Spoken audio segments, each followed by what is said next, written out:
Morning, guys. How you doing? We got a up close and personal today. I'm very honored to meet and sit down and get up close and personal with Miss Mara Zinger. Zuniga. Zuniga. That's a hard name to pronounce. It is. It is. I swear to God, it is. Thank you for meeting with me. Thank you for meeting with me today. I got a lot of things I want to cover in this 45 minutes with you, and I hope that the viewers understand everything that you explain to them as far as with your platform, just to let them know. Explain yourself. Explain to them who are you and a little bit about yourself. Okay. Well, first of all, thank you for inviting me to this. I think it's great what you do for the community, that you put out information out there. Yes, ma'am. You have all kinds of viewers, which I think it's fantastic. That's what you want to have as a person that gives information to the community. That's what all journalists should have, you know? Yes, ma'am. People should be reading about things that are happening in the community in an unbiased way. That's right. And let the public decide how they feel about whatever situation you're in now. So thank you very much for providing that to the community. Yes, ma'am. Like you said, my name is Mara Zuniga. I am running for mayor. Okay. I ran before in 2022. Mm-hmm. When you ran against Kelly Gertz. Kelly Gertz. Okay. Kelly Gertz. And came in second place. Okay. But just to give you a little bit of background about who I am originally from Nicaragua. And when I tell people that, they go, "What part of Mexico is that?" Some people. But that's in Central America. That's in the line of also Mexico, Costa Rica. Okay. I came to the U.S. when I was 6 years old. 6 years old. Mm-hmm. Landed in Brooklyn, New York. Brooklyn. My family actually fled a totalitarian government, which is interesting because I hear a lot of people talk about totalitarianism, and I don't think they come from a very knowledgeable perspective. You know, everybody reads about totalitarianism, but it's very different when you live it. Yes, you know, my parents fled Nicaragua during that time with 7 kids. Go figure, that was not an easy task. But that's what people do when they're in a desperate situation. Yes, you take your life, you go wherever you think it's the best possible future for you and your family. And not for anything, but the United States has always been and continues to be a place that all Latin Americans look up to.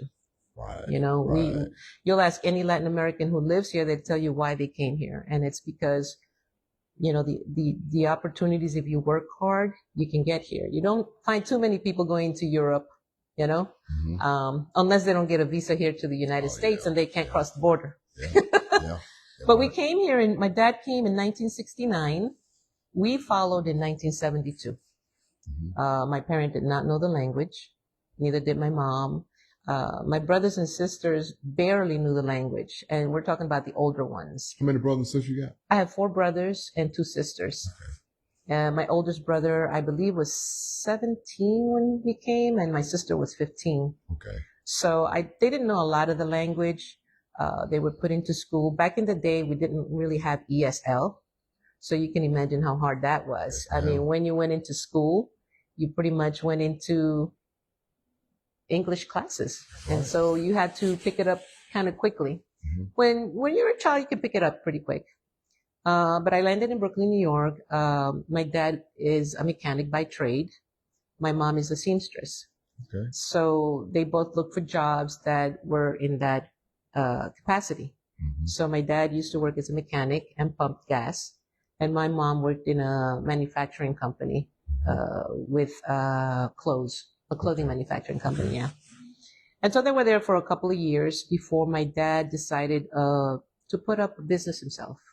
And that mainly happened because there's always angels among us. And my dad has always had the ethics of when you do something, do the best, give the best that you've got.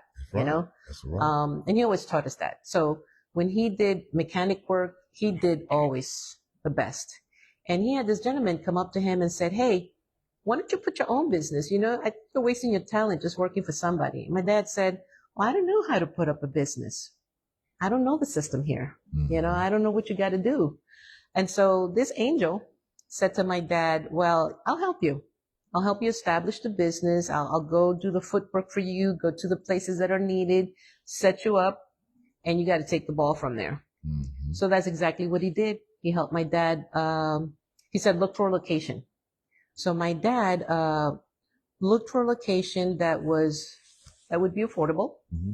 Unfortunately, it was an area that didn't really have much happening, but the rents were low because nothing was happening. But this was in New York, right? Okay. This was in New York. The rents were available, were affordable, I'm sorry, because there just wasn't anything happening in that area.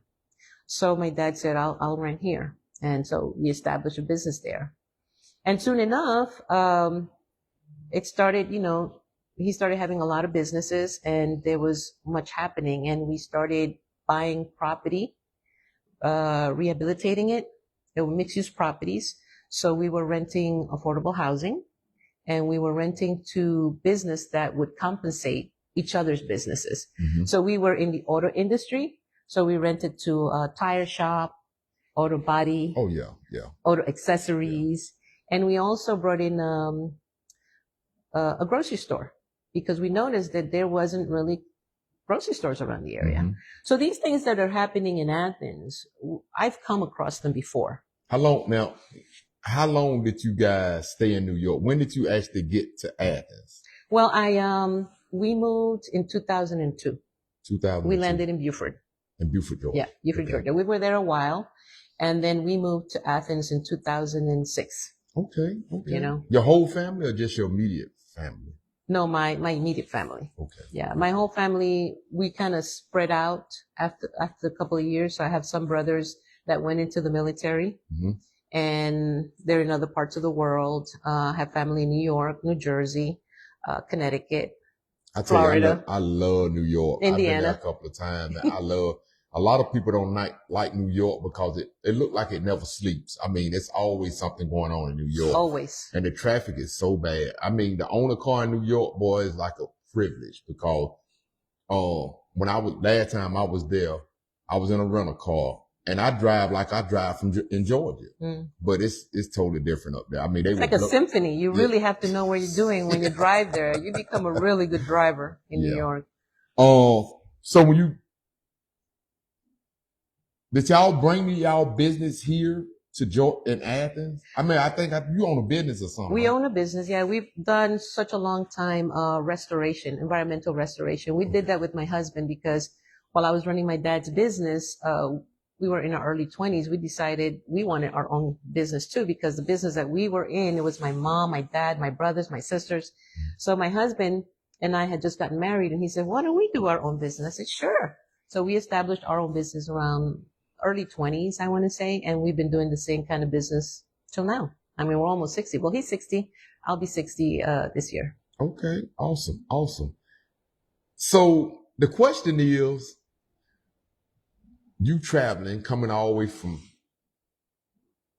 Nicaragua? No, Beaufort. As far as Nicaragua is going to say. No, but you coming from Beaufort and landing your family at Athens. What drew you to Athens? What was it that drew you? Like you said, Athens is the place. Well, what happened was I had a family fire in my house. My daughter at the time, I want to say, was 5 or 6 years old.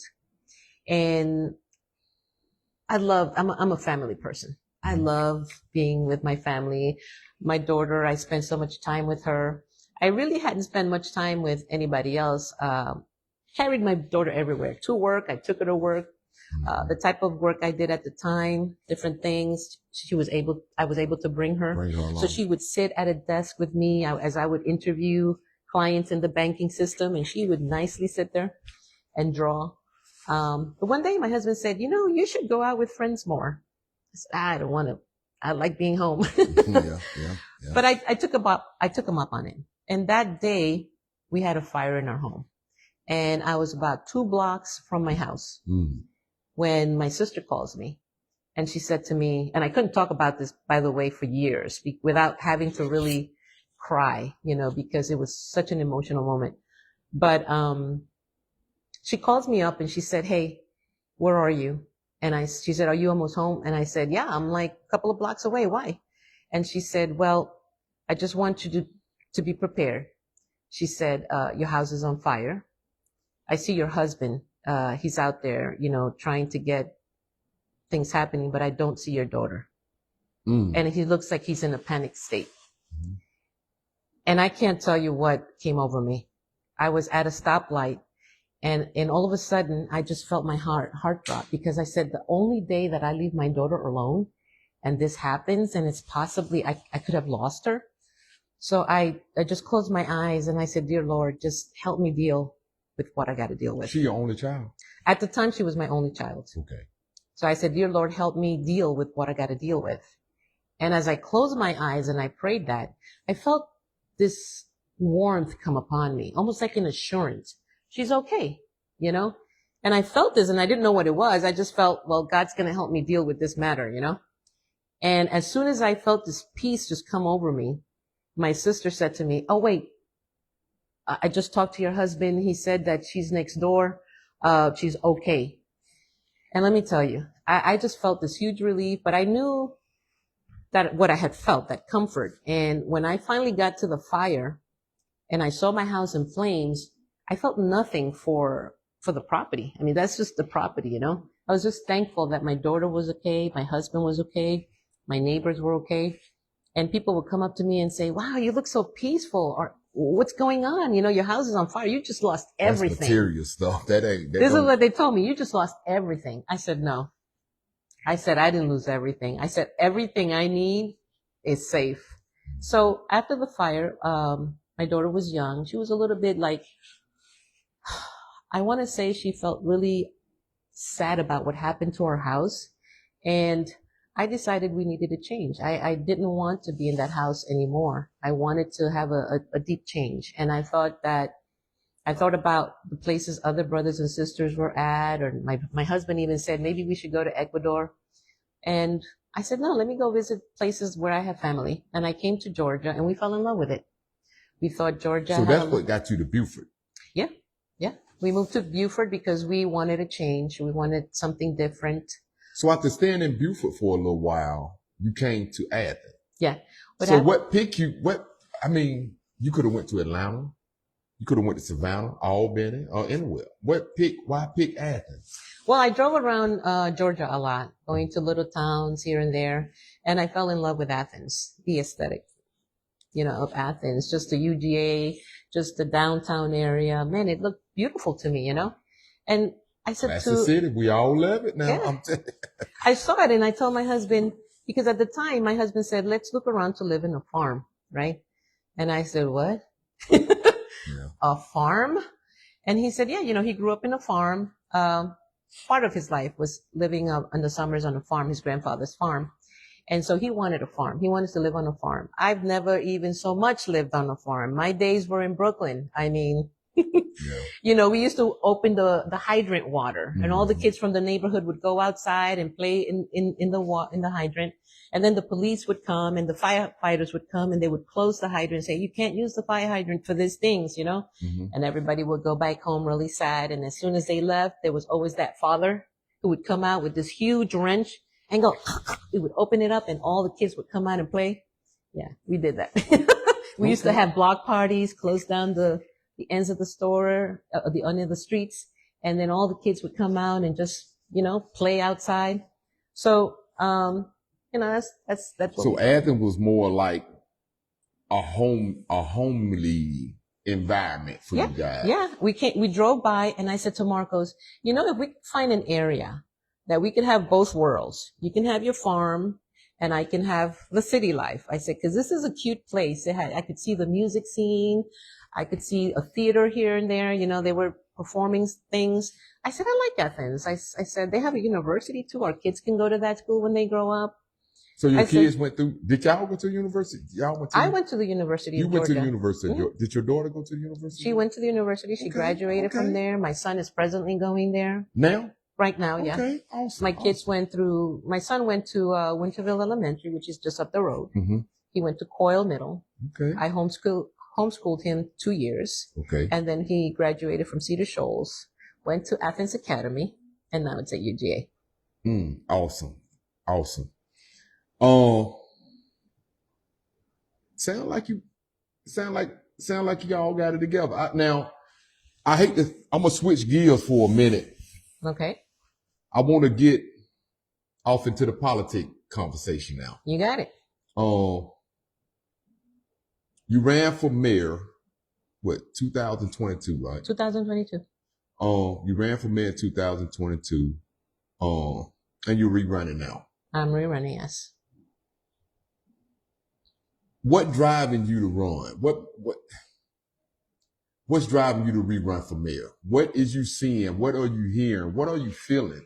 Okay. To make you decide to say, I got to run again because I got to do X, Y, Z, or the community need X, Y, Z. Talk a little bit about that. Well, to get to that point, I have to tell you why I ran the first time. Is that the same? I'm quite sure the platform has changed though, right? You're not using the same. Is it?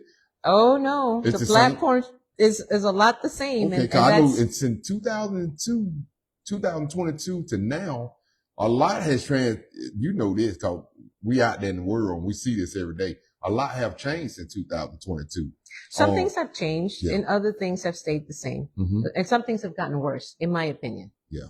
I mean, we could focus just on the things that have improved and that wouldn't be realistic, you know? And we can also focus on the things that are worse and that's not realistic as well. Mm-hmm. We have to look at the things that have improved and the things that maybe are still the same and things that have gotten worse. I think the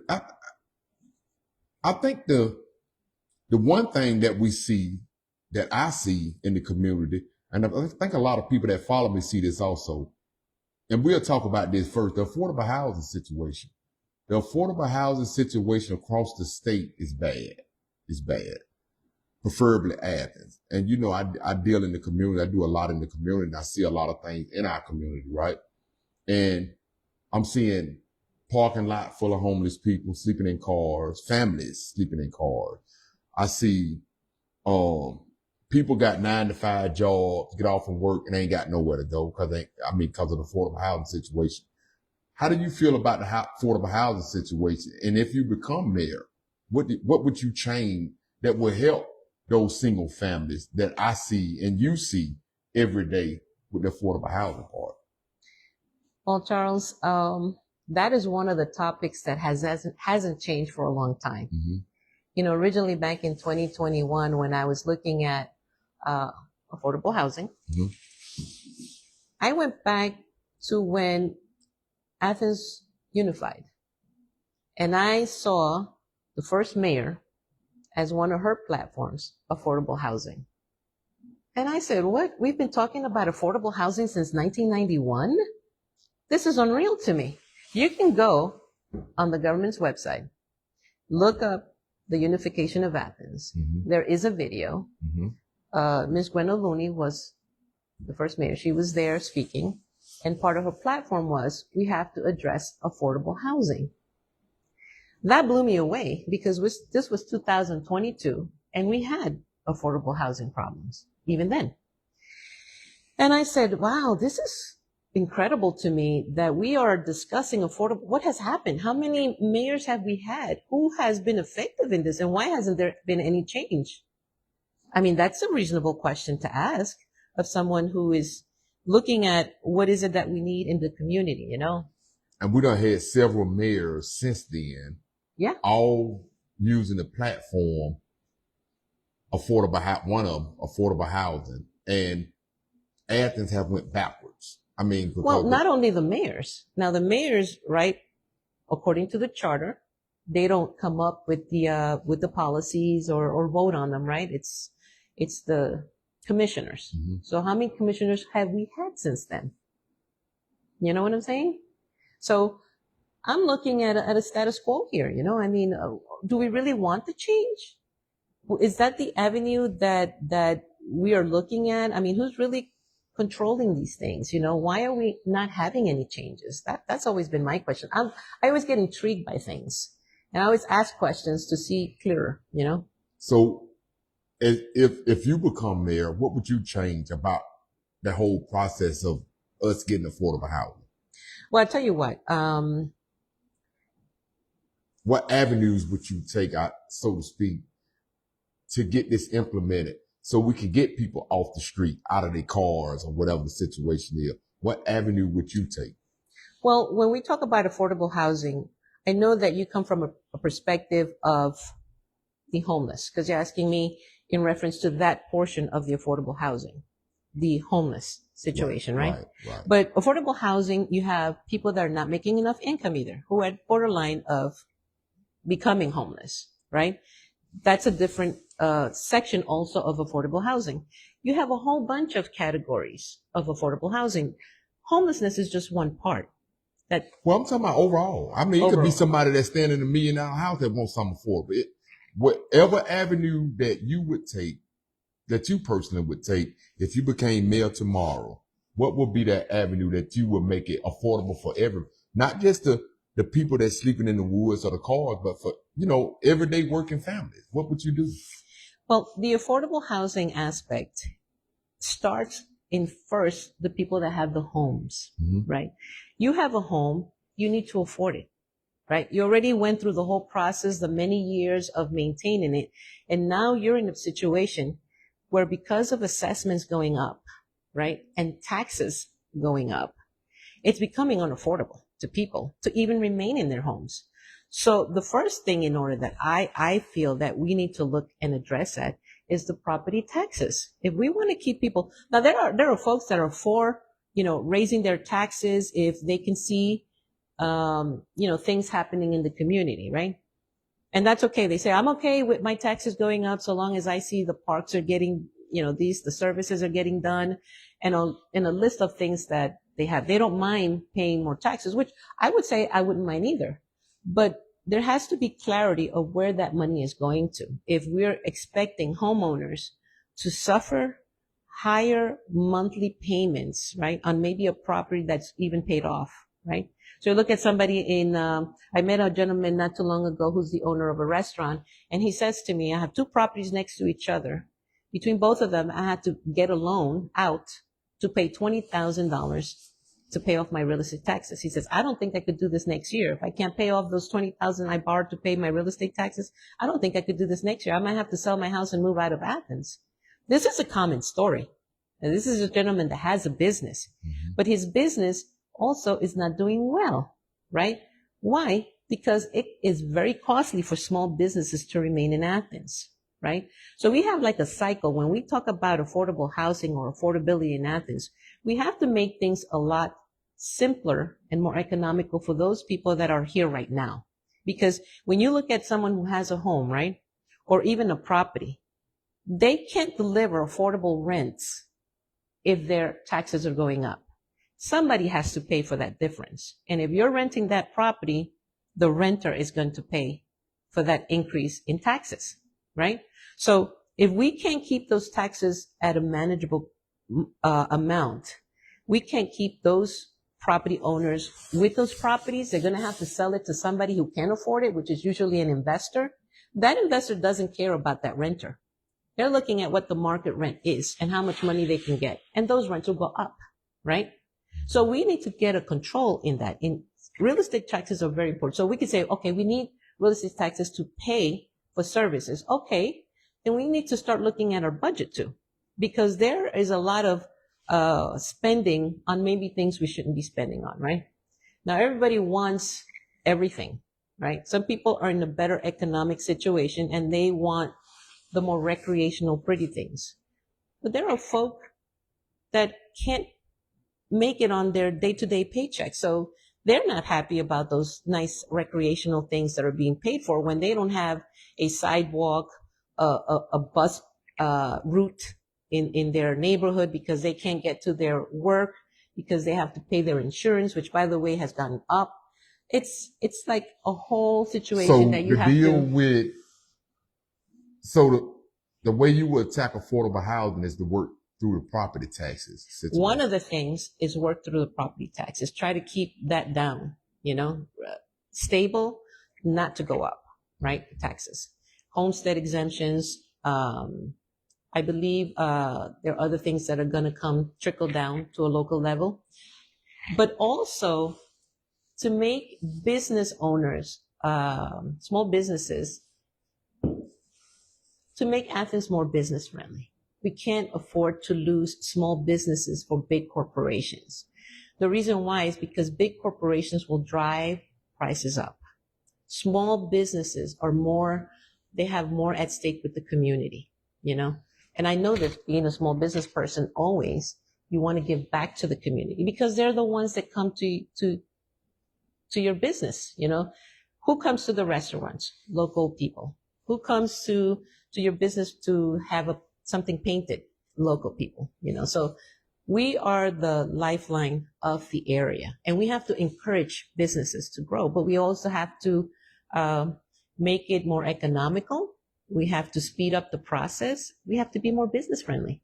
We want to keep them. Why? Because they also give jobs. See how things interconnect?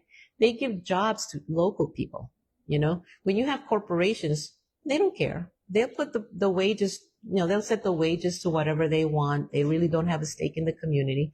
So we have to really get strong on small businesses, all small businesses. I'm not just for one type of small business or this type or this group. I'm not a group person. I think that small business people will have that drive, but we also need to encourage them. We need to encourage young people that don't want to go to college, a trade. They need to have a trade. And why do I say that?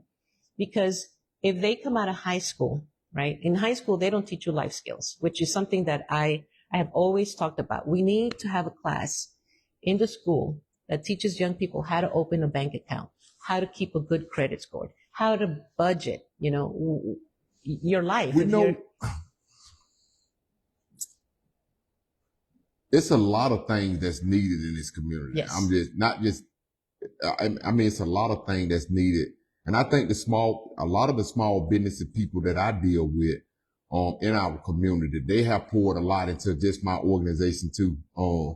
They might say, "Hey, Charles, we got leftover food," or the University of Georgia contacted us yesterday and said that they got some top matches and stuff they want to give to the homeless population or whatever. So a lot of these people do pour back into the community, right? Yes, they do. But not only do the small businesses suffer, you got home owners that suffer. Yes. You know, so I personally think the person that come in as the next mayor need to talk.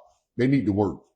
They need an action. Like you just mentioned a minute ago, all the way back to Miss Gwen O'Looney, they've been speaking about affordable housing. Yes. Affordable housing. And we see the student population housing growing and continues to grow, but we ain't seeing nothing with affordable. And the first thing I hear, every commissioner that I speak with, and I ask them, why is it so hard for us to get affordable housing going in the city of Athens, right? Can I interrupt you on that one? Why is it so hard? Because the motivation is not there. We are capable of so much, especially if you're in power. You're capable of so much. When a person tells you, I don't know, this and that, we have obstacles, then we need a person that is willing to look at those obstacles and say, hey, let's see how we can get rid of the obstacle. If we can't move it this way, we'll move it this way. We'll move it this way. Find a way, because it's almost like when you go to a business, right? And this has happened, I think, to a lot of people. You go to an office and you tell a person, hey, I'll give you an example. One time, I'll give you an extreme example. One time I was in Nicaragua where customer service is really, really bad. Mm-hmm. And I was trying to get my mom's light installed. She had just moved there because she became a missionary. And she had just moved there, and she said, oh, we've been trying to get the light on for the longest for this place that they were at. And I said, okay, I'll go. I was online, and the lady that was supposed to be servicing for the light was, fixing her nails. So I step up and I say, excuse me, man, I would like, I'm out. Right now, the person that's supposed to take care of you is not here. And I said, okay. So I stood in line 15, 20 minutes. I saw her talking to somebody. I was like, oh my gosh, I gotta go. And then finally I saw her get up, and then she went, and I said, oh, you're the person I'm supposed to speak to? She's like, yeah, that has happened to a different level here, where the person that you go for service will just help you enough. They will just help you enough to do the position that they're doing. But if you ask them, if they tell you, there's an obstacle here, and you go, well, how can I overcome that obstacle? I don't know. Call the supervisor. Well, you know the supervisor. Can you talk to the supervisor? Sometimes people can't make that connection, and they go, oh, okay. Well, is the supervisor here? Do you have their phone number? Mm-hmm. It's almost like you're telling them what to do, right? And then finally get a result if they want to do the work. If they don't want to do the work, they'll go, ma'am, this is the number, just call. So it takes that person to take that extra mile, right? You can call someone up and say, hey, I need this kind of help. They'll go, oh, okay. Call this person or call that person, see who can figure out. Or that person can say, hey, you know what? I know a guy. You know, because you're that kind of a person, right? If somebody calls you for help for a homeless person, what are you going to say? Well, try calling this commissioner. You know that commissioner. You could literally pick that phone up, call that person and make things happen. We have a lot of people like that in Athens. But we also have a lot of people that say, well, that seems a little hard. Really? They're doing it elsewhere. Take the school system, right? I'm not complaining about teachers. I think we have wonderful teachers, but we have a rating of 75%. Buford has 95%. And then we have a lot of reasons why we say we can't bring our kids up to par, right? Poverty, family. But not too long ago, we had news on Mississippi school system, which had the same kind of situations, but their kids are reading in par. They're doing really, really well. So it just shows you what people can do when they will take the extra mile to make changes. And it does take an action person. We do got a lot of issues. That's one of the things I'm gonna talk about this week on my podcast, because we got a lot of issues in the Clarke County School District, and a lot of people are scared to talk about it, but that's just another subject. But I will be talking about the issue that we face in our Clarke County School. And it's a touchy subject, and they're probably gonna make a lot of people upset, but like you said, we ain't going forward. We're going back. We're not going forward. We have to have a dialogue, right? Mm-hmm. And we have to be able to sit down with people who don't think like us. Why? We have a certain system going in Athens, and I call them gatekeepers. We have gatekeepers that want only people that think like them, right? To lead Athens into the same avenue. And if we want changes, we still want the same type of thinking people on board. Well, you're never going to get challenged that way. You're never going to have, but that's what some people don't want, is the challenge of it, right? But you do need always someone to challenge you. It's not comfortable and it's not pretty, right? Mm-hmm. You do your podcast. If somebody would come up to you and say, Charles, I think you could do this better. You have two ways of reacting to that. You could get offended and say, how dare they? I've been doing my podcast, it's doing fine. Or you could say, well, let me look into that. Maybe that does help. Maybe I'll try it and see, right? You never know. I also want to touch bases around this homeless situation that we have in Athens, right? Mm-hmm. I've been doing this work. Well, I've been working with the homeless now for 12 years. 12 years. 12 straight years in Athens. Have you seen improvement? No. Is it? And I'm gonna tell you, I grew up on Water Street, 87 Water Street, where it's Martin Luther King now, but it's Water Street, and in Nottingham. And I've been seeing homeless people since I was a little boy. Mm. But now recently, like I got a call this weekend about a homeless individual that just came here from North Carolina. He said he hitchhiked his way here and he came to Athens, right? But the homeless population is growing. It's growing. And the only thing that I'm seeing, now I'm going to keep it, I ain't going to bite my tongue right now. The only thing that I'm seeing with all the multiple nonprofits in Athens is that they just paying their salaries and nobody's doing the work. Now, I ain't trying to get you caught up in no controversy with that. And but some things are just common sense. You see, if you see somebody just here to wreck, why not make sure it's not your relative or just to see if they're okay? You know what I'm saying? So you see these things and it's hard not to say nothing about it. But out of over 1,500, close to 3,000 nonprofits in Athens alone, and probably 20% of those work with homelessness or abuse or whatever. You would think we pour billions of dollars into Athens with nonprofits yearly, and the work ain't being done. I mean, cause we see it's growing. Well, How would you tackle? If you was mayor, what would be one of your? And you done seen my work. You don't work with me before, so what would be your avenue with trying to cure? You're not gonna be able to stop. Trying to stop homelessness is like trying to prevent a game. You're not gonna never be able to stop it. Tookie Williams, rest his soul, went to his grave from death row trying to stop the gang that he created, gang activity that he created, and he couldn't do it. So to stop homelessness, you're not gonna be able to stop it. But do we wrap our minds around it and put something together to slow it down or get it under control? Like, what would be your approach with dealing with the homeless population? You know, just a little tidbit. I travel to Ecuador frequently because my husband's family is there. I actually see more homeless in Athens than in Quito, which is the capital of Ecuador. Well, they don't make Athens the hub. But explain that to me, right? They made Athens the hub. There is no safety net in Ecuador. You don't have a job. Sorry, there's no workers' compensation. There's no food stamps. There's none of that, right? Neither is in Nicaragua, which, by the way, I also don't see as much, homeless in Managua, Nicaragua, than I do here in Athens. No safety net, right? What do people do? Well, they go out and they start selling things, food, and they try to do any kind of work.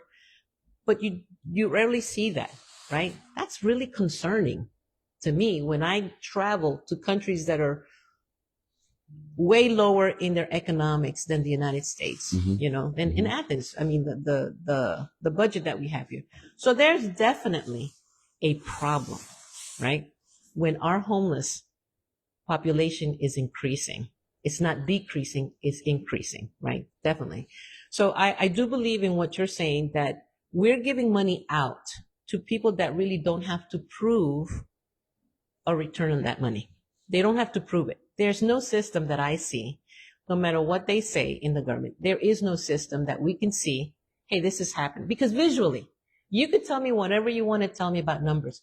Visually, I see there's a lot more people on the street than there has ever been before. So it's almost like crime. They're saying crime has gone down. Well, I see crime all the time on the news, It's going down for the one that's not being reported. Exactly. Put it like that. Exactly. Yeah.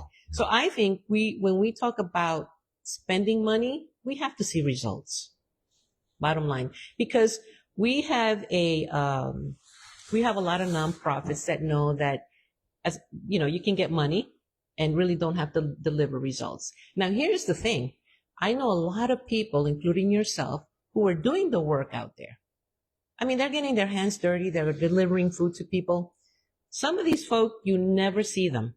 They don't get money from anybody, right? They're just raising their own money. They have small people that donate money to them who are doing the work, right? And you know who they are. Yeah. Because you see them. That's almost like when you go to different meetings, right? You see the same folk going to this meeting, that meeting. It's always the same folk. So when somebody new comes along and you go like, wait, who's this person, right? Because always the same concerned community people are going to the housing meetings, to the homeless meetings, we're all going to the same meetings, listening. The planning department, we're all there. We're all going to youth and gang violence. I've seen like tons of youth and gang violence meetings. What happens? Nothing. Nothing. And happens. Before we close this out, I want to talk about that too, but I'm going to tell you what I think this homeless situation is in Athens, right? We got a government that'll pass out millions of dollars to nonprofits. Some of them they friends, some of them ain't they friends, or whatever, what have you. I don't bite my tongue. I'm just going to keep it real. They don't like it, they can tune off or don't look at it. But we got this government that'll pass out millions of dollars to these nonprofits in Athens, right? But they don't, and you said it earlier, they don't hold them accountable for the work they are supposed to be doing. I mean, just recently here, we see ARPA money being returned back to the government. It's ridiculous. After $57 million was gave to Athens to help Athens build Athens up, we're now seeing some of that money being retracted and have to give back because they can't deliver the work in the time that they need to deliver it, right? So when we look at why homelessness is growing, it ain't just because they coming in on boatloads or buses. We know that happening too, right? We know that's happening. We see it. We see the videos. They try to say it's not. It's happening. But it's happening. We all know it's happening. Yeah, it's happening. But that ain't the only concern. The why they are doing that, because the people that's getting allocated these funds for homelessness, they're not doing the work. They're using this statistic to get grants and do whatever they want to do to pay their salary. How many executive directors in Athens that work with homeless individuals that don't get paid? Mm-hmm. Come on now. Yeah. Speak the truth. I mean, I'm just keeping it real. Yeah. So, and people have to know what's going on. Yeah. Because if not, then there's two narratives out there in the community. You know this. Yeah. The narrative that we're doing great, things are happening, and there are some things that are happening for some people, and that's great. But for a great majority, and let me tell you, the great majority is not only the Hispanic, the Black communities, there's a great portion of the white community as well. And you know this because one of the things that I encourage people to do is go outside their circle. Because by going outside of your circle, not only, in terms of race and economics, class, but also in general, ideology, right? I do encourage people get into those uncomfortable spaces so you can know what's going on in those spaces. And what you'll find out is that we have a lot of things in common. There are a lot of unhappy people that don't like that the government is overspending, right? And with that thirst to overspend, we need more money. So what do we need to do? We need to build more to get more density, to get more taxes. Here's my thing. We have to manage growth. Why? Because everybody's talking about a higher density. What's going to happen with higher density? More services. How many people have come up to me saying that their basic service is not even up to par? And we're going to have more people? Infrastructure's not there, right? We're in a deficit of close to $30 million a year in infrastructure. And we want to build. How? How are we going to expect to build if we need infrastructure to build more, right? So there's a lot of thoughts of how to go about it, but I think that a business-minded person is the best person to go in as mayor. Why do I say that? In business, you have to look at your revenue and your expenses. And there are times when your revenue goes down or there's higher expenses that you have to really look at the whole picture and say, hey, I need to do something about this. You don't go out there trying to see how you can cheat your customer, because it'll come back to you. Yeah. And your business will go down. So you have to look at the best possible way, how you can deliver the best service so that you can increase your clientele. And how long you been running your business? I've been in business since I was in second grade with my dad. I watched him do business. By the time I was 19, I ran his business, which was a multi-million-dollar business, by the way, because it was auto parts, auto store, auto dealership, and properties, leasing. And we did a lot of job creation. We established a lot of businesses in the area. We gave back to the community. So this is not something new to me, When I look at Athens, I see what can happen with the right folk. I don't care if somebody doesn't think like me, so long as they do what they have to do. I don't care that you believe in your ideology, so long as we can get people housing, so long as we can get affordability in place, the homeless, some sort of managed care and more housing, somehow we need to get to solutions, and we're not going to get to solutions by continuing to think the same way. We expect to put people in office, right, that have been in the community for more than 30 years, right, in this position, in that position, and they give themselves glory because we were here in the Board of Education. We also did this committee. Well, my question is, what have you done? All this time, you have these titles, you have these positions, you've gone from here, there, there. And now you and I, we're both in the same position saying we need to change as mayor, but you had 30 something odd years to decide. You could have been commissioner. You could have been mayor 20 years ago. Why now? Why now? Right? So I always question those things, but I think the next mayor has to be able to communicate with all of Athens. And by the way, I just want to stress that I am fluent in both languages. I speak English perfectly. I speak Spanish perfectly. I can read and write. I can switch back and forth. I can translate to you what you're saying immediately as you speak it. That's called being plurilinguistic. And I think the Spanish community needs someone like me, because right now we have the third largest voting population, just clueless, being fed a narrative from people that want them to hear what they want them to hear. I want to be a mayor that will be able to not only speak in English, but speak in Spanish, so that people that don't know the language will be able to understand what's going on in our community, you know? And if we could videotape that, that'd be great, because we would want all these people who are part of Athens to be involved. You know, they're a great majority here. So that is one thing. The second thing is that I have always been a business owner, and I have always given back. I've always been very successful in business. Why? Because I treat it the same way as I do my personal family finances. When we don't have enough, it's time to cut, you know? Mm-hmm. It's not going to kill us to cut some things. And there are ways that we can cut things in our budget. You know, we have to stop the bleeding. We have to stop the bleeding. And then we have to look at the priorities. What are important to Athenians, right? Now, we can only do that by having someone who has that kind of mentality. Let's get to work, roll our sleeves up. I haven't been in Athens for 30 years. I haven't had all these positions, other people. I haven't had a seat at the table. But guess what? I'm running to make changes. I'm running because I'm an action person. I want to make a difference. I have the mind for it. And I think I intimidate people that way, because they know that I've been doing this, not the pretend I'm a leader kind of person, but I'm an actual leader. And I started it by having a business and reaching out to the community back then, you know, because we had we gave jobs to homeless people. When my dad, and our family had the business, we gave, food out. We gave, little jobs just so that they could feel a little pride to what they were receiving, you know, and that encourages human beings, because that's what they want. They want ultimately to be self-sustainable. Nobody wants to be given something for free all their life, you know. They want to get on their feet. They want to do something, even if it's something small, you know. If you give them that pride to be able to feed themselves, to do, you know, to pay for whatever they got, man, that's worth it, you know. And that's the kind of mayor I would be. I will sit down with people who think differently than me, but want to make a change in Athens. Do you network with some of these, not all of them, but some of these nonprofits that we have in Athens? Like, have you sat on the end of their boards, or have you networked with them out in the community, anything like that? A lot of people want, like I said to you, I mean, I've been around for 3 years trying to get into, you know, different situations. I always get close to the door. I think differently.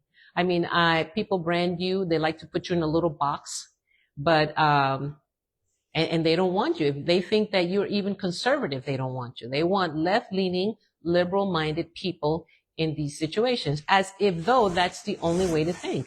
I don't think that at this point, it don't matter if you liberal, Democrat, Republican, all that don't matter. We need a mayor and commissioners that cares about our community. Well, yes. I don't care what color your skin is. I don't care what your gender. It shouldn't be about gender. It shouldn't be that you're going to be the first, whatever you think you're going to be the first at. That shouldn't matter. You know, what should matter is the community, you know, and you want to be able to be an action person. If you have been in our community for more than 30 years and you've been giving at the seat of the table, even the last 4 years, even the last 8 years, look at 2 candidates that have been commissioners, right? How have they contributed? This is my question. What changes have you brought about? If you're saying you're ready for a promotion to become mayor, right? What have you done just in reference to communications, right? So let's say you have a seat at the table and you're about to pass a vote, like let's say the one that recently passed with the core project, right? We can scream and say, oh, I'm against it. Look, darn it, my vote wasn't counted. Well, if you say you have leadership skills, right? Then you should have been able, while you were at the table, been able to communicate the concerns and have turned some votes around and have, if you say you were against this project, you should have been capable of doing that. I think too, you have to look at, we got a couple of people that's running. We got, I think, 5 people running for mayor, right? Yes. All of them hold, almost except two of y'all. I think except two of y'all hold a position in some type of form. Like Tim Denson, we got Tim Denson and Nikisha Gant. They're both school board members. But look at the state that our school board is in. I mean, I'm just keeping it real. So when you say stuff like that, you got to include, and that's one thing I pride you guys on that's running for mayor. Y'all haven't been attacking each other. I mean, and that's good. I don't think that's going to win you no race. I just don't think that people need to see that work. They need to see that your boots on the ground type stuff. You know what I'm saying? So, well, I have to challenge you on that, because here's the thing. What people don't know, when you say affordability, right? You're not attacking people when you bring situations like, for example, affordability of homes, right? And then, for example, one of the candidates that voted down homestead exemption for, for property taxes is now for it. And back then when they were able to vote for it, they voted against it. Then that's a conflict. You have to bring those things out to the community, because a lot of people are not up to date with that kind of information. And I tell you why. Because it's just a select few of people that go to those meetings and hear what's going on. Everybody else just reads about it, So reading about it, it depends who you read it from. Some people will eliminate conveniently that information, which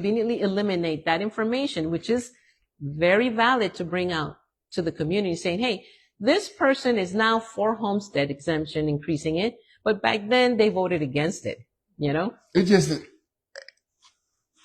if you think about it, because our school, I keep saying that because two of our candidates are on the school board. Because our school people, our school system is in a shamble. I don't hold Lakeisha Gant and Tim Denson at fault for that. I mean, cause they one of each. I mean, they could vote. Can we look at the record of how they voted for homestead exemption? I mean, yeah, anybody can, yeah. Okay. Yeah. That's what I'm saying. I mean, but that's not the only destroy issue. Like, I can't just single no one. Well, let's look at another thing. Who votes the superintendent in? And why have we had so many superintendents? I'll tell you what, you have to have leadership skills to be even that one person that says, I don't know about if we're a right fit. It's not saying that the person that's coming in as superintendent is not qualified. They could totally be qualified, but it may not be the right fit, right? And when you cannot tell with your years in such positions that you do not have the right fit, that speaks volumes to me. And that's not attacking, but that just speaks volumes, because people in leadership skills that have interviewed many other people, and how many superintendents have we had since I've come here? I want to say 3 that I can remember. That's a lot. I'm just going to tell you, it got to be, and they probably didn't want to hear this, but I'm going to say it. It's going to have to be some shakeup. It's going to have to, that whole school. Well, how are you going to shake up if you don't bring these issues up to light? You may be considered like you're attacking them, but you're not attacking them. No, but we got to get people in position, people that cares about this community. We got to get them in position to get those spots to help make those changes. And that's one thing that I have learned with doing this nonprofit work, with doing this work in the community. I can sit there and fuss about somebody talking about the homeless or against the homeless. I can sit there, but I can't change it unless I get the people behind me and get myself in position to change those things. But you need people that are willing to do that. You just can't have people that are willing to maintain the status quo. You just can't have that. And think just because that they came from this department or that department, they got this award or that award. You got to go look beyond that and say, where have they made changes, solid changes, because if they have not made solid changes, that's not attacking a person. That's just bringing focus that maybe you're not the right fit. Now, everybody that's running, I would say, is running because they want changes. It's almost like I said to you about the superintendent. They may have the qualifications or some of the qualifications, but they may not be the right fit, because you have to be business oriented. You have to be financial literate. We have a commissioner or two that I have to follow rules. I have to follow this way. When you ask any business person, when they have a challenge, what do? They find a way. They just don't say, oops, that's an obstacle. Don't know what to do. They'll find a will. They'll call someone. They'll hire someone. They'll save money to get rid of that obstacle. Whatever we got to do, that's what we got to do to get things moving. I know people say that the University of Georgia controls a lot in ad, and they do. They generate over $1 billion. I mean, you probably already know this, but they generate over $1 billion a year in Athens, right? The University of Georgia do. What would you do to try to break? Because they don't do much for Athens. Right now, the University of Georgia is so powerful and got so much money that they can cure the homeless population and affordable housing situation in the blink of an eye. That's how much money they get, right? What would you do to bridge the gap? They don't have no communication. I'm not saying the students are bad, because students email me and text me all the time. Hey, Mr. Saul, when you going out there? When you going to do this? Let us be a part. Those are good kids. Some of those kids are good kids. So I don't have nothing personal against the University of Georgia. But they disconnect with the Athens community is not there. It's not there. I mean, you can't buy 10 bikes a year and say, oh, we just did something for the community. 10 bikes, I mean, that's nothing. Yeah. That's nothing.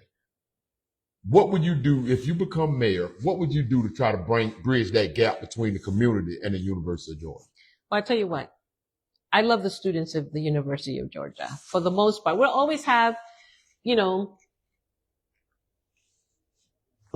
problems that students bring. There's the partying, there's the drugs, there's the things. That's not everybody.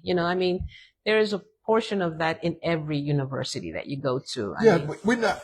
That happens. I don't care about that. But, you want to smoke a joint, you want to drink a beer, do what y'all kids do. Well, because people complain about the disruption and there's so many things that happen. But what I want to say is the following. A lot of those students at the University of Georgia do help, when they mentor kids or when they go inside the classrooms. My own son. Yeah, those students are good. My own son, it's not the students. Had been taken to the university, and his dream was always to be part of UGA. My daughter is a UGA graduate.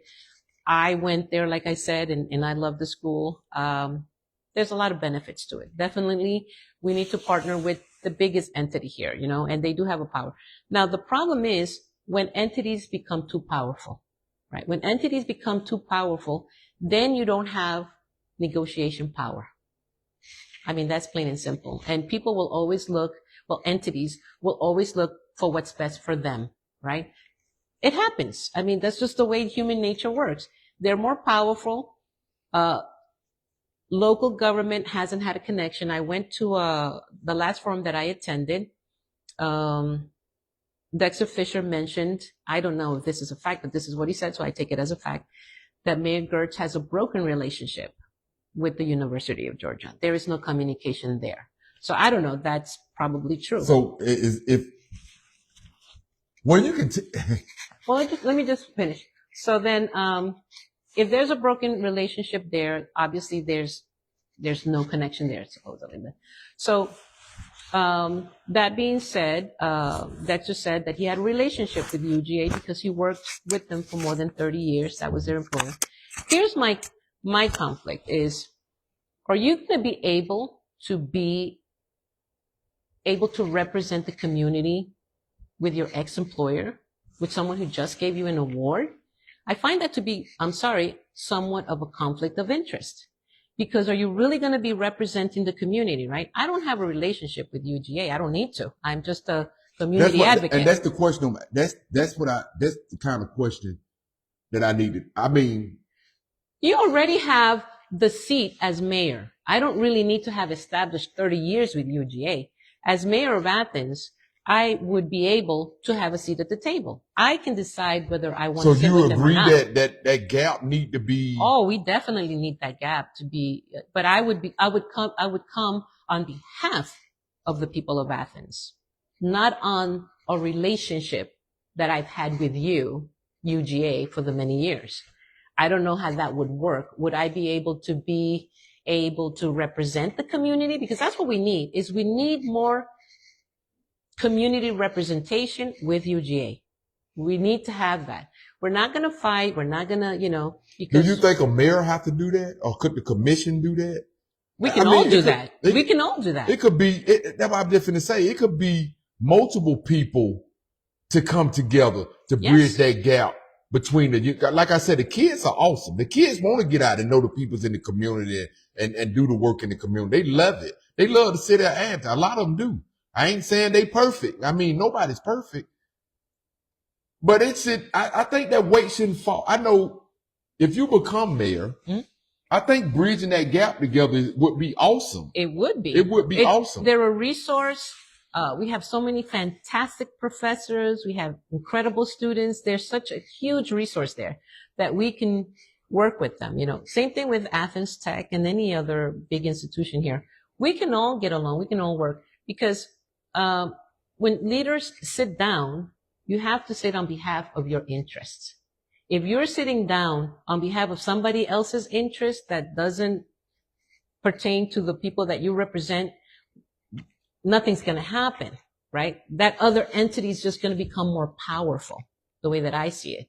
And do we really want that? No, we want a balance. We want a balance in power. We want to be able to say, okay, big entity, you have the power and everything, but we have the community. This is what the community needs, and we can maybe work on situations like that. Because I ask you this, I think it was a good thing that Mayor Gertz, you know, he had apologized on behalf of the local government for the ills that were done to the Black community, right? Why having that relationship with UGA has that not happened? Why has UGA never come forward and say, hey, you want me to answer that? Go ahead, answer that. You sure you want me to answer that? Go ahead, answer that. Kelly Gertz, and I ain't going to call him a mayor because he's not my mayor, but Kelly Gertz is not a person that loves this community. Okay. Kelly, to me, I'm not telling you to agree with this. I'm not telling the people that watching to agree with this, but Kelly Gertz is not a person that loved the city of Athens. I think in the beginning he probably did, and I'm not saying he's a racist. He might be a good husband, a good dad. When I talk about things dealing with our community, I'm not talking about you personally. It's just your views that I don't agree with. So I want people to understand that you could be an awesome person, mom, dad, brother, sister, whatever, what have you.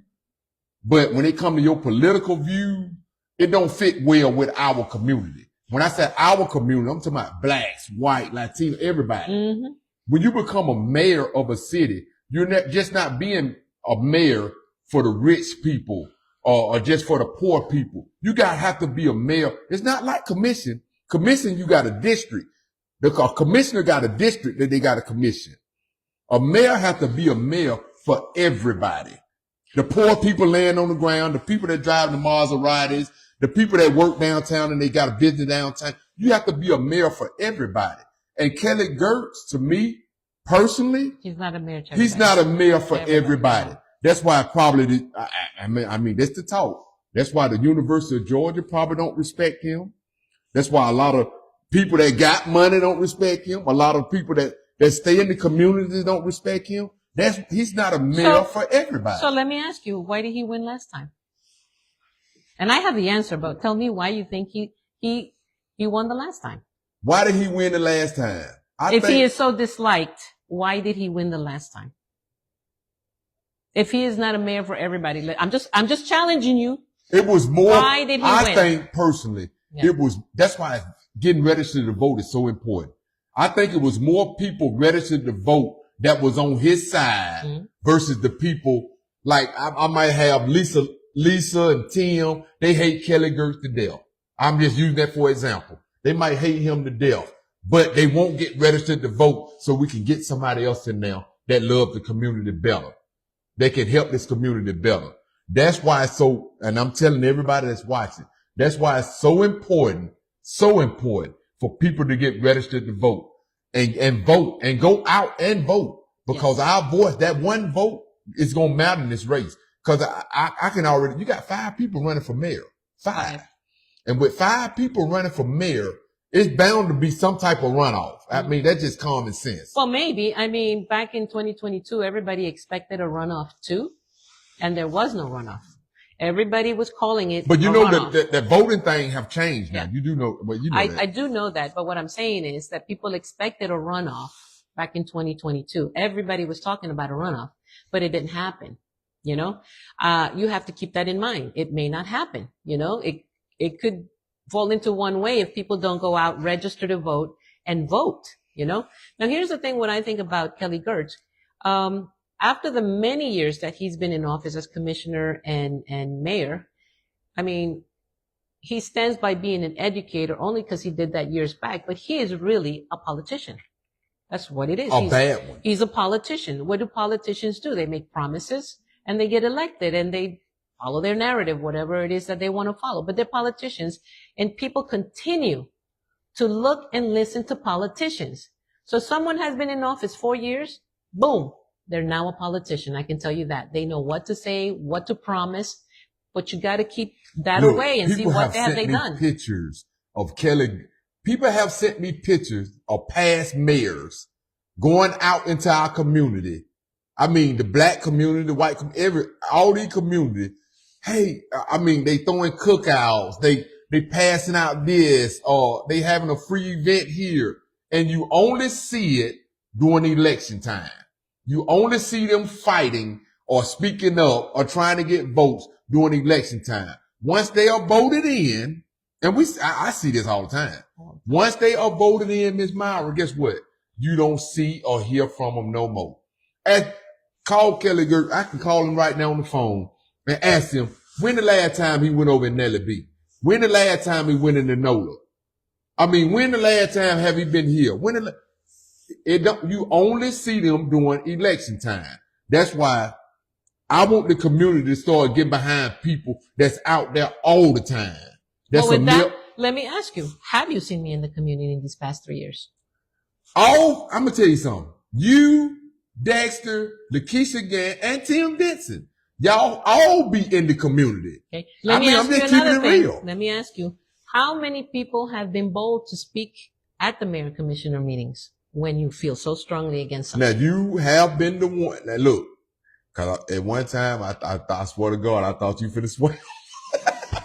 I thought you finna go in on that police, but you do go down there and you speak your voice, and you don't just speak your voice for the Latino or the Hispanic. You speak it for everybody.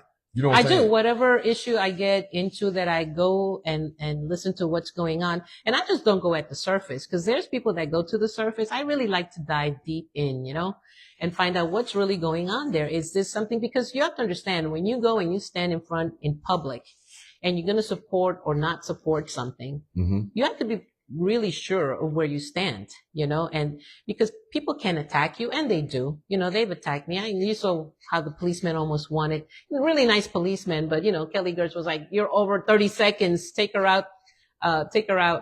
And I think that's not fair, because I think people should have more than 3 minutes, or at least if you see someone that keeps coming back to the commission talking about things, you should be able to sit down with that person and say, "Hey, look, I see that you're really involved. How can we work together?" They don't do that. And I think that's one of the things that you have to do as a leader, is if you see somebody keep coming, and talk about things, you need to know that person, because this person obviously is in the community. They've spoken with people. They're putting their name and their whatever online so that this specific issue can come and be seen, I want to ask you too, and I got to cut it short. I want to talk about the gang problem that we face in Athens, but I want to ask you before I close this out, how do you feel about our local police department? People know this. I support the police department. I always think that just because there may be some problems with any organization, it doesn't necessarily mean that you should get rid of any institution or whatever. So you wouldn't defund the police? You wouldn't recommend defunding the police? I would never recommend defunding the police. If anything, I think that everybody's taking into account, with growth, more housing. Well, with growth, more people from the outside, more crimes that may be done. We need to make sure that, the sheriff's department and the police department are well funded. I mean, after all, they're out there dealing with everyday things that are concerning to safety, you know, and the first safety is their safety, because when they're protecting us, I'm not facing people with guns, you know, but they are, you know. And here's another thing that people don't think about. The policemen that are out there, they're doing this every single day. Imagine if you're dealing with high stress situations every day. They have mental issues they have to address also, because a lot of them have family members. How do you turn the switch off from going to a person that's dealing with someone who's a drug addict or who just shot at you, to going to your house and be that father lovingly figure or that comforter to your wife? How do you make that switch every day? You know, those are the things that we have to understand with people that do that kind of work. We want to support them, you know, but if there is an issue within the department, then we need to address it, not get rid of them, you know. I know that two of our candidates that's running for mayor, and I never asked you this, but two of our candidates that's running for mayor have said, where they pass, have said that they would defund the police. Now, me personally, that any police department is needed. It's needed, yeah. A city like Athens needs a police department. I imagine a city like Athens not having a police department. Imagine the crime and the chaos it would be just out there. You know what I'm saying? Yeah. Now, do we got bad officers? Just like you just said, we got bad officers, and thank God we got a good chief now. Yeah. That's weeding out those bad officers and getting those bad officers away from that department. But I mean, we need a police department, because not me. I don't need the police safety. I can take care of myself as a man. But I think about the women, the kids, the elderly people. The students. We have so many students. Look what happened to Lake and Riley. They need to be protected. Yeah. They got to be protected. Yeah. So the police department is needed. I would never, ever, even back when they tried to defund the police a while back, or recommended it, I would never go against defunding no police department, because I care about those vulnerable people that can't protect themselves. Yeah. And we need a police department to be able to do that. You know what I'm saying? The good thing about now, as far as with me, I got a good relationship with the police department. So I can ask, when it's a problem in our community, if somebody called me, got a problem in the community with the police department, I can always reach out to them and say, hey, look, we need to correct this issue that this individual. So that's the type of police department that we need. And we have a good police department, because they, for the most part, the people that I've come across in the police department, they're so community oriented, you know. I have not met the really bad ones. Hey, look, I'm gonna I tell hope I don't either, but I do hear about situations where people have solid complaints. But even, you don't hear very much about that either, you know. I mean, it's just very select few. I'm gonna tell you something. I see the police department now that I see, the majority of them, man, don't you know they buying basketball goals? They buy, one of them, they went out, they went and bought a whole bedroom suit for a little boy. I mean, they care about the people now. That's the type of people. Now, if you break the law, I mean, it is what it is. Yeah, you break the law, you got to be dealt with. But for the most part, I don't see the majority of them out harassing people, messing with people. No. They're actually trying to pour back into our community. And that is so good on so many levels, because we want to be able, with the chaos that's going around in the United States right now with police departments and all that stuff, we want to show that we have a police department that cares about us. Yes. So, yes. That's good. Actually, I've gone out with the police department to give popsicles and ice creams out to communities, Spanish-speaking communities, because they asked me, they said, would you be willing to go with us to the Spanish communities and just let them know, he says, that we are here to help them. We just want to know that they're safe. And we went out and we did that. You know, I brought out a couple of Spanish people with me. We went out and gave, you know, popsicles, and we spoke to them, says, you know, the police is not your enemy. You know, because sometimes feel because their immigration status is not up to par that they can't call the police. So our message was, hey, we do not want crime to now come into your areas and you not report it for whatever reason, you know. So we went out and did that. And that's a really big work right there, because like I said, it is the third largest voting population. And they're here to stay. They're not going anywhere. A lot of people here contribute to our community, you know, and nothing that's happening on a national level is happening here. I know that for a fact. So for people to go out there and start saying, "Oh, this is happening here," it's not happening in Athens. That's a really nice thing about it. We have so many wonderful community members. Again, to your point, if you're not doing anything wrong, nothing to worry about. If you're doing things wrong, you better watch your back, because there are just things that you shouldn't be doing, especially if you're not a citizen. Yes, ma'am. Yes, ma'am. Okay. So I get ready to close this out. Is there anything that you want to say to the viewers, and let the viewers know anything that we didn't cover? I know I want to talk about this gang problem that we have, but I think I'm gonna circle back around to you. We're gonna be able to all sit down. I'm gonna sit down with all y'all again, and we're gonna circle back around and talk about, because we do have a gang problem We do, and we had a huge conference back in 2022 at Ebenezer West. I think you were there too. Yeah. Huge conference about what we were going to do with everybody. Was excited. Happened? Nothing. Who actually set up that conference? Do you remember? Who set up that? I don't know. We should look that up. Yeah. And Google it. Yeah. Who set up that conference? Because I'm just gonna say real quick about the gang stuff, and I'm gonna cut it off.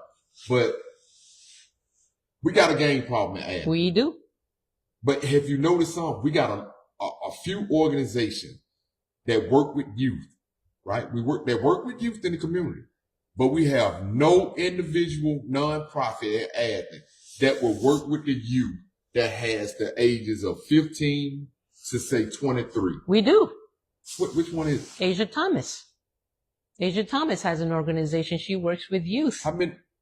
With gangs? In gangs? Yes, she does. I ain't seen that yet. I'm sorry. Like I said, there's a lot of people out there doing footwork, and they're not getting the support. And she's done a marvelous job. We've had some of those kids here on the farm. And she has some stories. You should get her on the podcast, because actually she does really good work with the youth. Because that's the needed area. Oh, well, here's the thing. Even Boys and Girls Club asked her to bring the groups in, because they couldn't get that youth. For some reason, the Boys and Girls Club doesn't have youth coming into their programs. They have a lot of money and they don't have kids coming in, right? I wonder why. So they're trying to look out to other nonprofits to supply them with these youth, because they can. I mean, I've been to three meetings where our district attorney, Boys and Girls Club, Sheriff's Office, they're going around asking, for people to bring kids in. Why are we not getting kids, right? So I'm gonna tell you something about when you got kids, I don't have kids, but you got kids, so you know that. And I'm gonna cut it short. But if a kid don't trust you, it's just like a homeless person. If they don't trust you, what's gonna happen? Yeah. They're not gonna deal with you. They're not gonna deal with you. They don't care how big your video game is. They don't care what kind of fancy car you live, all this. That don't mean nothing. Trust today is going to have to be gained for these kids to even think about coming to your organization or what have you. You know what I'm saying? Well, not only kids. If you look at the local government, my first thing on my platform is restoring trust. The community does not trust the local government. We need to get that back. We need to restore that trust. And if the only way we can do it is through transparency and accountability. If you look at it, and people ask me this all the time, why do so many people trust you? Why do so many people gather around? I can walk in somewhere where nobody got to know me, and they'll instantly feel, you give off an aura. You know what I'm saying? People can feel if you're a bad spirit or good people. Some people can feel that stuff. I'm one of the ones that can feel that. If you was a bad, negative individual, when I come in your presence, I can feel it, without you even saying anything to me.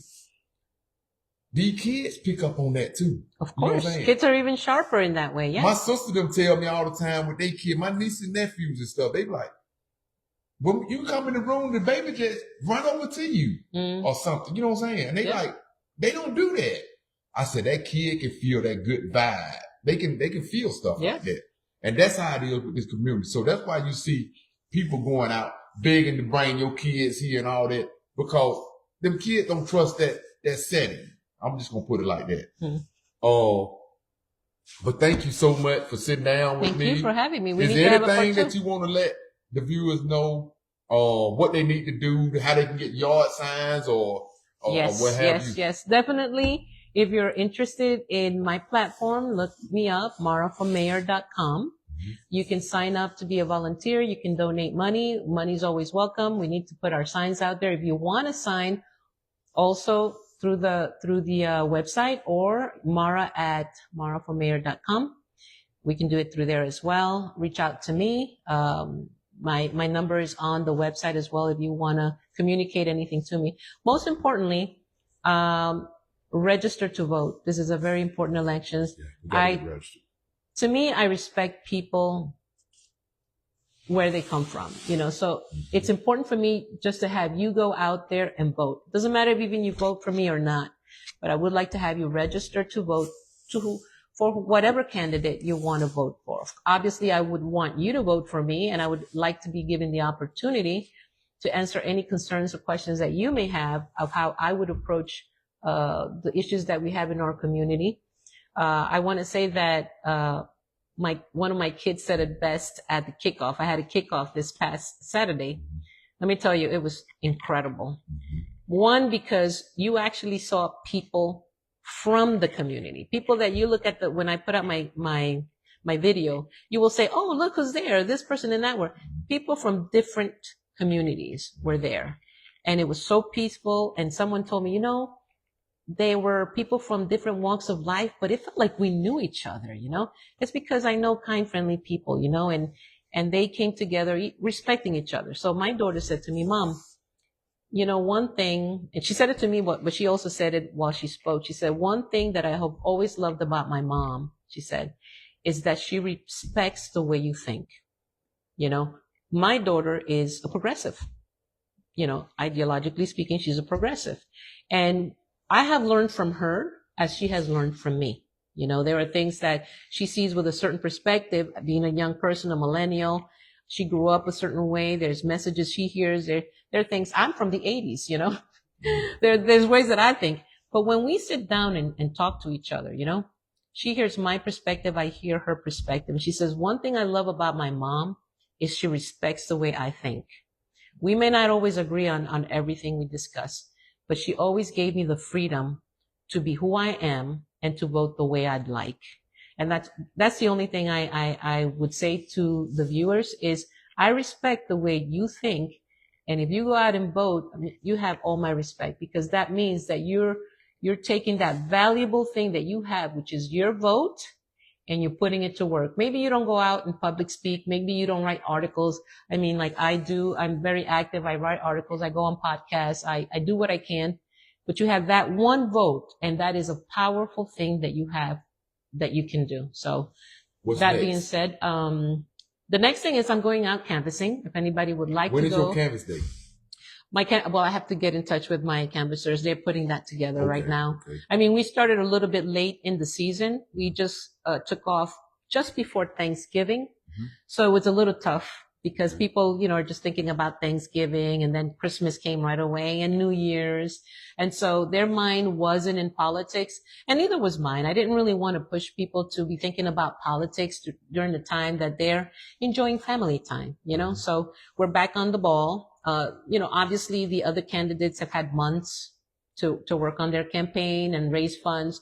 I'm just starting to raise funds, and I'm also starting to canvass. I'm just doing everything at once, but we're excited. We have a large group. I think we have about 20 volunteers, awesome, which to me is, I've been told that's wonderful. Yeah.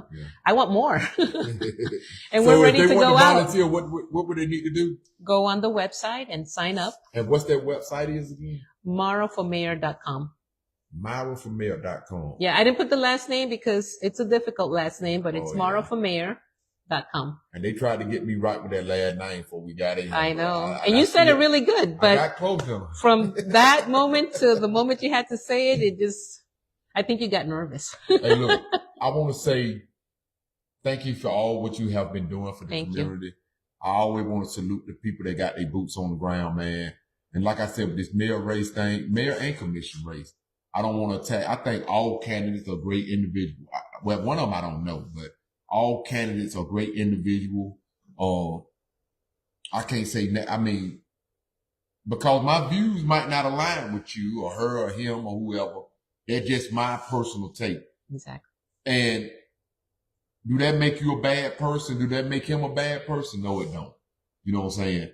But I want to make sure that my community, my city, get the best thing that we need to progress forward. Now, if somebody don't understand what our community needs to push forward so we can get people in apartment housing or whatever the situation is, or better jobs or whatever the situation, they need to reach out to the community. And don't wait till it's time to run for office to do so. No. If you thinking about running for office, or if you just love your community, only by being involved, you will know what the true issues are. If you're not involved, how do I know so many people? How do I know so much? How is he so easy to be able to know how to do this? Because I've been doing it for 12 straight years. So but you're also not afraid to go and speak to a Republican. No. You're not afraid to speak to a liberal. No. You're not afraid to go speak and be in uncomfortable places. And that's what we need from leaders, to go to uncomfortable places and talk to people that do not think like you, because you want to learn from them and you want them to learn from you as well. It's called communication, and we need more of communication and dialogue. So I thank you very much for having me. Yes, ma'am. Yes, ma'am. So thank everyone too. What gonna happen is, as they get close, election time is in May, guys. It's in May 20, I believe, or May 19, something like that. Yeah, between that area. So what I'm gonna do eventually, I'm gonna get everybody back together. I'm gonna get all you guys together, all the one that qualify. I'm gonna get all you guys back together, and we're gonna sit down like this, and we're gonna have a discussion. My mayor, the way I'm gonna run my forum, with my board permission, is that I want us to sit down and get up close and personal with everybody at the table. And let the community see it. I know a lot of these candidate forums, they put you all on the stage. They give you okay, Marv, this question is for you. You got 3 minutes. This question for you, this 3 minutes. I think the community need to see a little more than that. I agree. I mean, that's very timed, and it's difficult to get your point across. To get your point across, yeah. So I'm a talker, especially. We could spend hours. People that know me personally, they will tell you, hey, Mara, can we sit down 15 minutes and talk? It'll be an hour later, and we really haven't scratched the surface on things, because there's just so much you want to say. There's so many things that we can discuss, It can't happen even in 15 minutes between two people. How long did we take right now? An hour? Yeah. We didn't really scratch the surface of things, I mean, it's hard to but really what I want to do with my board permission is that I want to get a room and get not the public in here, but get all the questions from the public. Put out some on our website or something, get all the questions from the public, and get all 5 of you guys in a room similar to this. Let us all sit down and let's go around the table. All y'all running for mayor, and let all us discuss the issues, not attack each other or not disrespect each other or no what have you, but let's talk about the issue that we face and let the public be the judge. Let the public be the one to judge.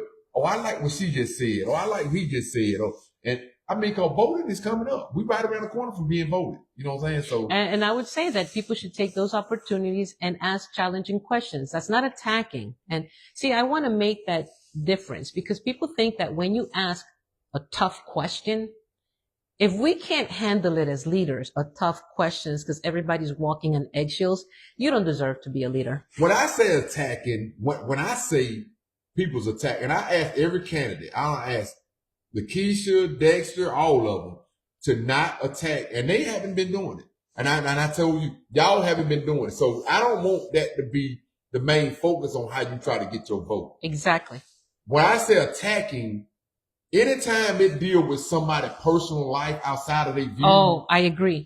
I don't think 100%. I mean, if you don't agree with John Doe or Jane Doe, because it has to be on their record. Yeah. It has to be on their record. Don't take nothing in somebody's personal. Oh, she drives a Mercedes, or oh, he got such and such. Man, they ain't got nothing to do with these people running for. Don't try to throw the public off with that. Stick to the facts. Stick to the fact. Dealing with the work, not because somebody put their grown sock on. That don't make no sense. And by tough questions, I mean what we talked about before, when it's election season and then just all of a sudden they just show up out of nowhere. That could be considered a tough question. So ask the person, hey, where have you been these past 3 or 4 years? We haven't seen you in any meetings. Yeah, they're just challenging the work. Yeah. But when you talk about what they ate for breakfast in the morning, and I know my family. That's totally, yeah. I mean, that's personal. Or like you attacks. say, why do they drive this, or Yeah. you know, whatever the case may be, you know.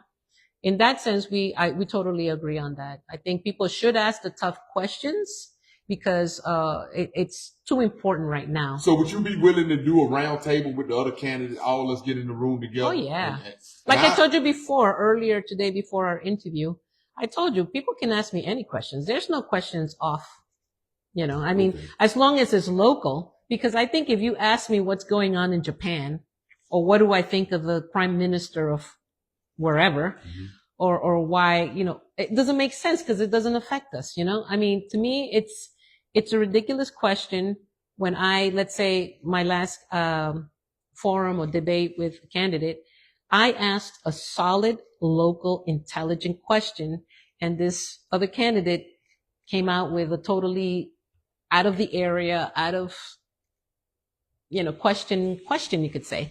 And to me, it was like, that's almost insulting, you know, like I'm asking you a solid, intelligent question pertaining to local issues, and you bring everything into politics. Now, I want to remind people, this race is nonpartisan. It means you leave whatever beliefs you have in party, whether you're a Democrat, Republican, or Democrat socialist, right? If you're going to bring up being a politician of such a party, be ready to be asked on that, because it shouldn't be. It's a nonpartisan race. Nobody should be running. Nobody should be recruiting party people. I mean, I was just to be clear on this. I went to the Democrat Party because I wanted to speak to Democrats because I was asked by. You Republican? Or Democrat? Which? I'm an issue voter. That's why I say. But I do attend Republican Party meetings because I want to know what's going on, not just in one arena or another. So you went to a Democrat? I went to a Democrat Party meeting, and I was requested by a few people to speak to the Democrats about my platform or that I was going to run, and I was told I couldn't. I told that I had to sign a paper that said I supported the Democratic platform in order for me to speak, and if I didn't do that, then I couldn't speak in their platform. Mind you, I could go to the Republican Party and speak and I haven't signed anything. I mean, I'm not 100% on board with. So you went to the Republican and speak to their platform. You can go speak freely. I can go. They're actually, if Tim Denson wants to go speak and be uncomfortable and feel uncomfortable, he can go speak. As of today's date, I do not believe any of the candidates have gone to speak to the Republicans. Okay? I've attempted to speak to the Democrats and I've been shut down. No, you cannot speak unless you sign a paper that says you support our platform. And I'm telling you, the local Democrats, yeah. That's the local Democrats. That's right? The local Democrats, yeah. They told me I could not address the Democrats unless I signed a paper saying that and I said to them, it's nonpartisan. I should be able to speak here. They said no. Then they told me you would have to, I asked them to send me the bylaws that says that, and they did, but it said there is an exception. If the executive, committee makes an exception, you can do that. I said, well, can I speak to the executive committee and tell them that I want an exception? They said no, because most probably you will be declined. So don't waste your time. And so I don't have an outlet to speak to members of the Democrat Party. I can only go and sit there and listen, but I cannot speak. I won't be allowed to speak. That's not fair. But I can go speak. I think I can even go to the Communist Party and probably speak. But I can't speak at the Democrat Party. It's a nonpartisan race. So. You know, so if it's a nonpartisan race, I should be able to. Like I said, all these candidates, they can go and speak at the Republican Party. I don't think any one of them has requested, but that to me proves one point. If you can't go and speak at every outlet that it's open to you, then you're not for all of Athens, because they're part of all of Athens too. You know, they're part of all of Athens. I've seen you go to these meetings too, because you want to learn. Yeah. I've seen you at the Republican Party meetings. Yeah. Yeah. As I've seen other people. We should all be able to go. I tell people all the time, I got Republican friends and I got Democrat friends. I mean, I don't care what you represent.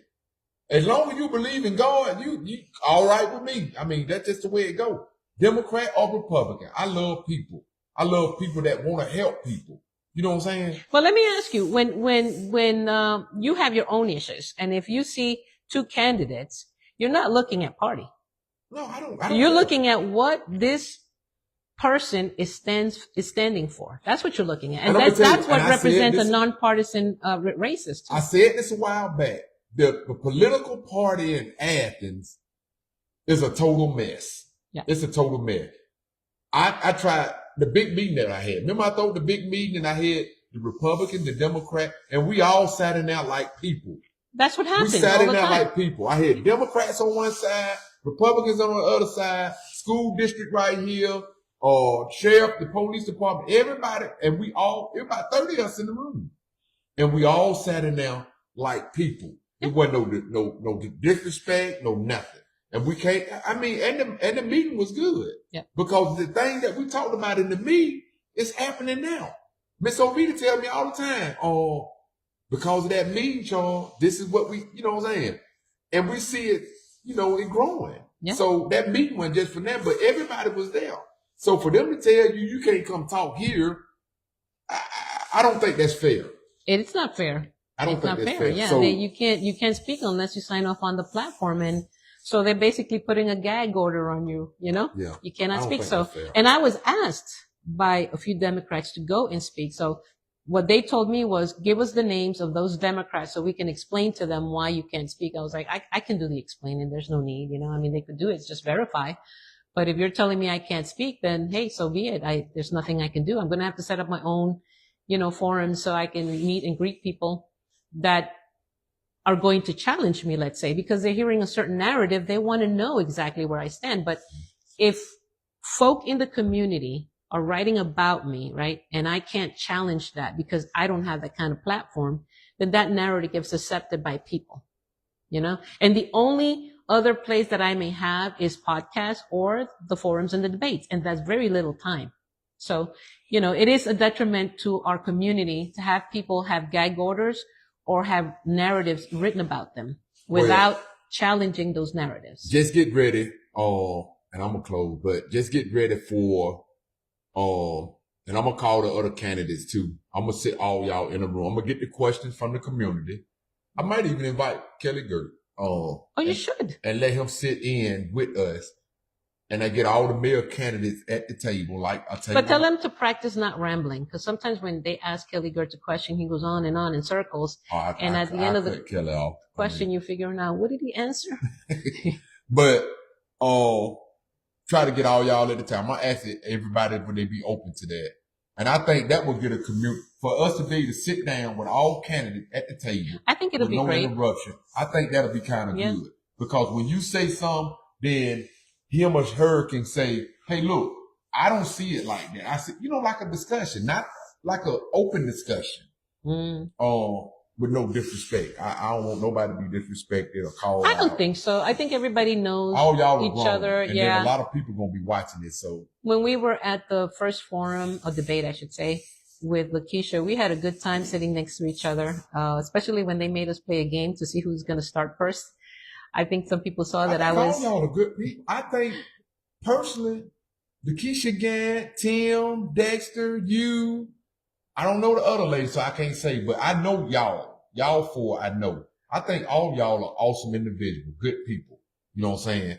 If my view just don't align, the community view. I mean, cause everybody can't win. All five of y'all can't win. It's just gonna be one winner. Has to be up to the community. Hopefully, like I said, getting the right information, unbiased. Some people like to play dirty. They want their candidate to win, and that's kind of sad because that's what you don't want to do is control the outcome. You want people to have the power of their vote, get that person who they want in based on accurate information. That's what we want. So thank you very much. Thank everyone. You thank you. Hey, look, get ready. I'll give you a call once I talk to all the other candidates and let them know what I'm trying to do, and we get it put together. Then I want you to be one of the ones. Sure. I know you'll be open to that. And just let the community judge on who, when they get ready to press that button or who they want to be their mayor, to know, well, I seen her say this, so I know she'll be the one to help me, or he'll help, or whoever it is. You know what I'm saying? But thank you for coming on. Thank you. Thank all you guys for watching, man. We got Miss Mara. Go ahead, try it. Zuniga. Zuniga. Zuniga. Zuniga. She's running for mayor, mayor candidate running for mayor in Athens, Georgia. Her website again is Myra for Athens. MyraForMayor.com. MyraForMayor.com. Guys, if you have any questions, you can always go to her website to get signs. Sign up for volunteering. And volunteering. Donate. Don't forget donate. And to donate. All that is on her website. So in the chat, I will get your website. Yes. And put in the chat, or you can go put it on there. So they can always hit your link and go see what it is. Great. Yeah, we'll put it up. Thank you. Thank you again. All right.